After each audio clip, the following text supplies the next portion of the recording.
Hello, I'm Andrew Thomas with the Gallatin Valley Sentinel. In this talk, I'm going to be discussing the various features of governmental form or structure as they relate to the city of Bozeman. So, this talk is the second out of three talks that relate to the work that is currently being done by the Bozeman Study Commission to reevaluate the Bozeman City Charter. Now, if you already haven't done such, I would strongly encourage you to read the Bozeman City Charter.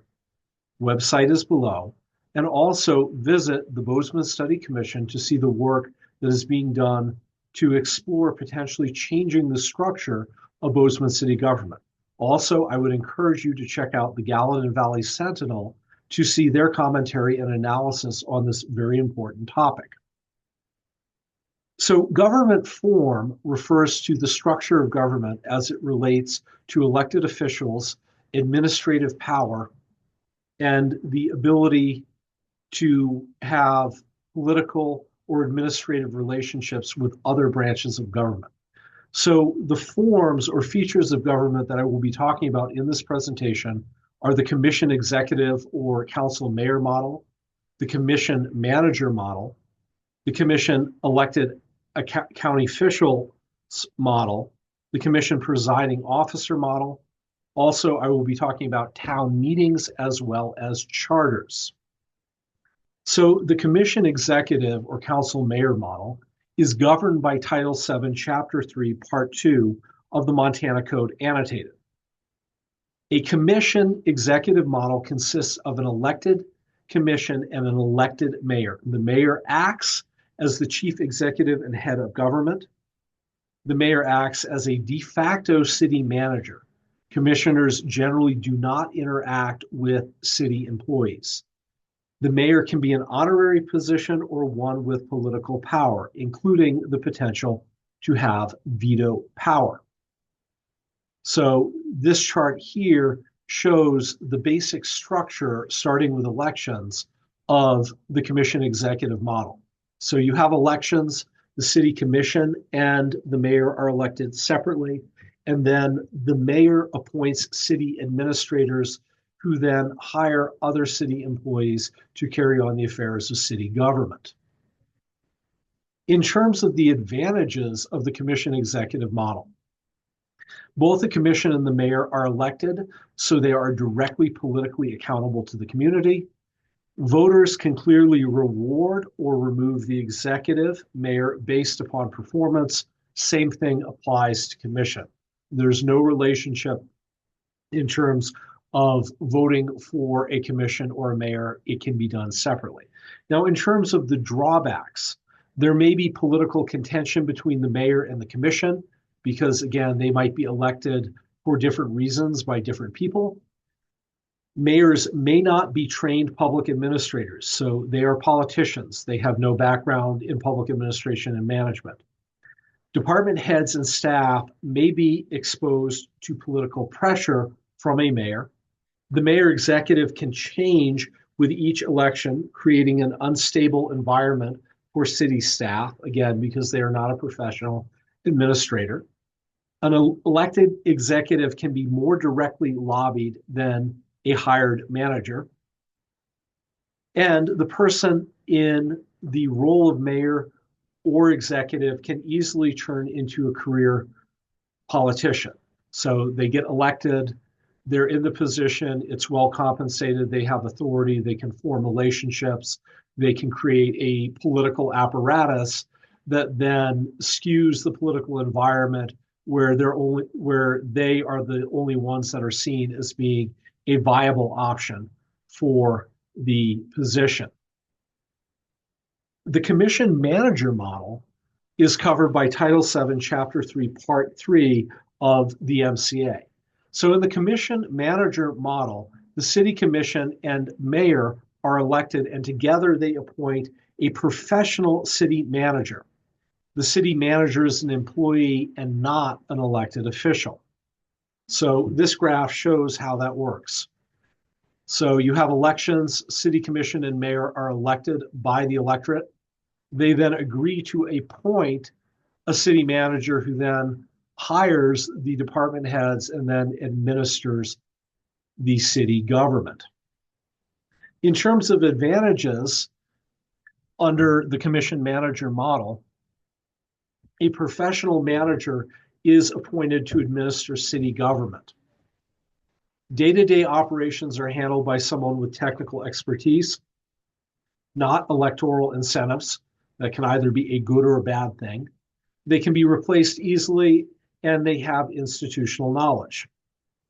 Now, the drawbacks of the commission manager model is that when you have appointed managers who are professionals who are in that role to administer government, they tend not to be politically responsive. Also, within a bureaucracy that has an appointed manager, you can have political alliances that form to ensure the jobs or preference for projects or other things that are desired by government employees rather than responding to the will of the people, because they have a professional manager who's incentivized to keep their job by keeping the employees satisfied, and they might end up telling the politicians something completely different than what is going on. The city manager can also influence commission policies. So city managers, again, are professionals. They usually have a lot of expertise in government. Often commissioners are lay people. They are not directly involved in government management and seldom have a substantial amount of experience being government administrators or officials. So the manager can come in and manipulate the commission to prefer a certain type of policy that serves the manager's interests rather than being objectively beneficial to the electorate. The next form of government is the commission elected county officials model. And this is covered under Title VII, Chapter 3, Part 4 of the MCA. The commission elected county officials form places all legislative, executive, and administrative authority in an elected commission, except where law or ordinance assigns powers to other elected officials. The commission appoints department heads and may, by ordinance, divide executive and administrative responsibilities among individual commissioners. So this graph shows how the commission elected county officials model works. So you have elections, and then the commissioners appoint department heads without a city manager to run the various departments of city government. In terms of the advantages of this model, voters know exactly who is responsible, since elected commissioners directly exercise legislative, executive, and administrative powers. Major decisions are made by officials chosen by voters, not appointed administrators. Fewer layers of government can make decision-making more straightforward. Commissioners can directly oversee departments and adjust responsibilities by ordinance as needs change. Now, the drawbacks of the commission elected county officials model is that local governments that adopt this form shall have general government powers, which may make it less flexible to address local needs. Commissioners may not have technical expertise in administration, budgeting, or complex operations. Again, generally speaking, commissioners are not public administrators. Combining legislative, executive, and administrative roles can weaken checks and balances because you have unilateral power in this instance. Departments may be run unevenly depending upon individual commissioners' skills or priorities.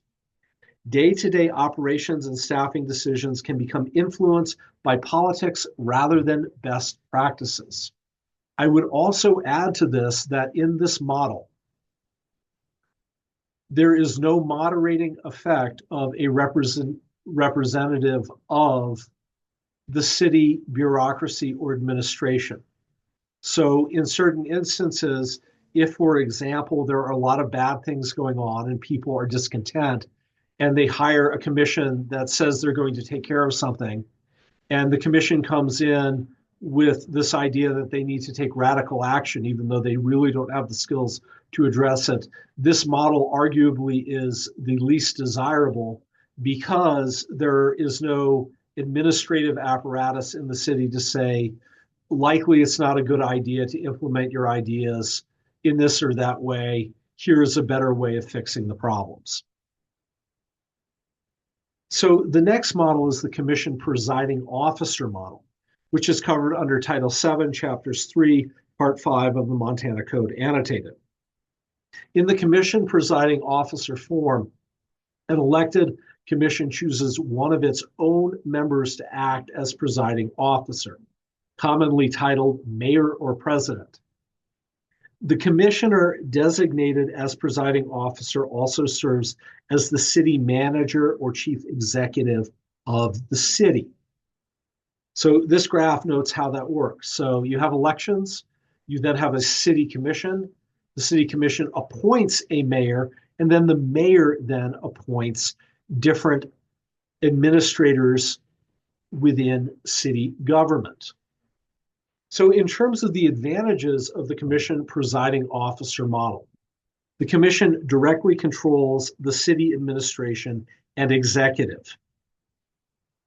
The drawbacks of this are that political division in the commission can cause administrative gridlock since the commission appoints the mayor and indirectly the administrative departments.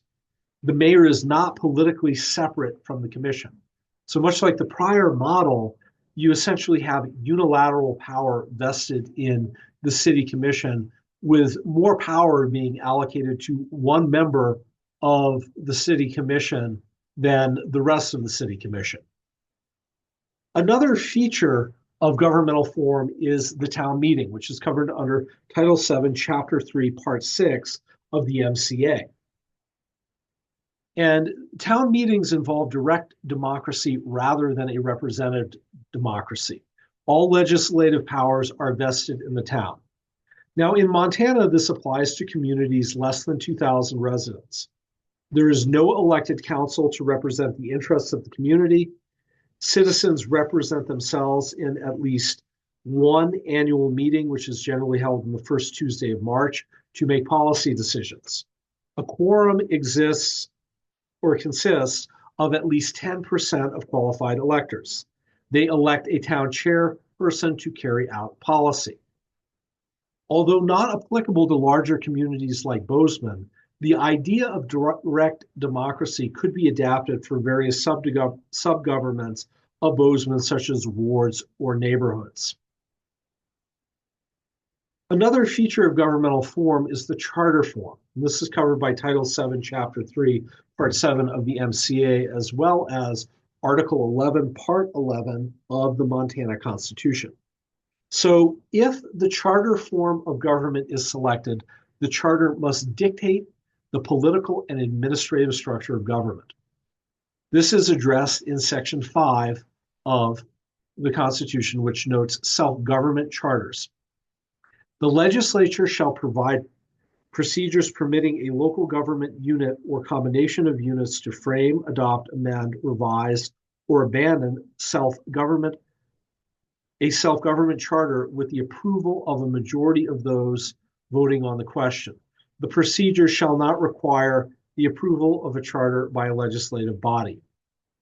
If the legislature does not provide such procedures by July 1st, 1975, there may be established by election, either initiated by petition in the local government unit or combination of units, or called by the governing body of the local government unit or combination of units.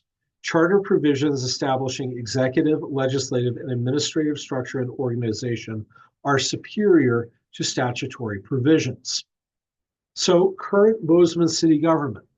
Currently, Bozeman has a charter form of government, so it has self-governing powers with a commission manager model where the mayor and city commission are elected and the city manager is appointed by the commission and is responsible for carrying out the day-to-day operations of the city.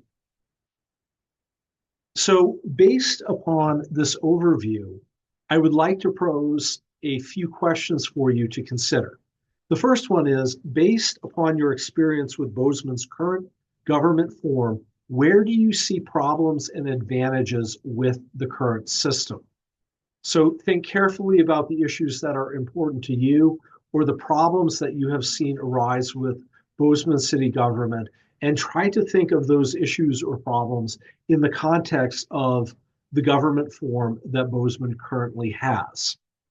Now, once you've done that, the next question is, based on your experiences, what is your preference of form for Bozeman city government moving forward? So based upon what you've seen and experienced, how do you think Bozeman city government could be modified in terms of its structure as dictated by the charter to be more responsive and perform better for the citizens of Bozeman? So again, I would encourage you to review the current charter as well as the study commission's work and the work of the Gallatin Valley Sentinel.